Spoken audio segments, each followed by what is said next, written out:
ఇక డీమన్ పవన్ విషయానికి వస్తే ఈయన కరువులో ఉన్నాడా లేకపోతే కరువు ఈయనలో ఉందా మీకేం అర్థమైంది ఒకసారి చెప్పండి.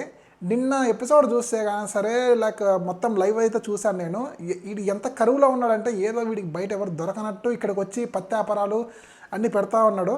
ఆమె బ్లూ కలర్ ఇష్టం అని చెప్పేసి ఈయన బ్లూ కలర్ షర్ట్ వేసుకొచ్చి ఆమె దేకకపోయినా కానీ సరే ఈడ అడుక్కుంటున్నాడు అనమాట. నేను నీకోసం బ్లూ షర్ట్ వేసుకొస్తే ఎందుకు అని చెప్పేసి నాకేమనిపిస్తుంది అంటే ఇదంతా లైక్ చెప్తారు కదా అందరు సంజన కానీ ఫుటేజ్ గురించి, ఫుటేజ్ కోసం అలానే ఇన్ కేస్ అంటే ఏదైనా ట్రాక్ నడుపుతుంటే కొంచెం ఎక్కువ రోజులు ఆడియన్స్ వీళ్ళని ఉంచడానికి కొంచెం స్కోప్ ఉంటుంది.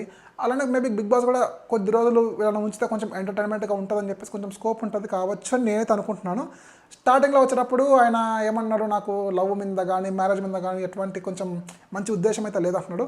కానీ వీడికి వచ్చి ఏం ఉద్దేశంతో ఇక్కడ పులిహోర కలుపుతున్నాడో మీకేం అర్థమైందో ఒక్కసారి అయితే కమెంట్ బాక్స్లో కమెంట్ చేయండి.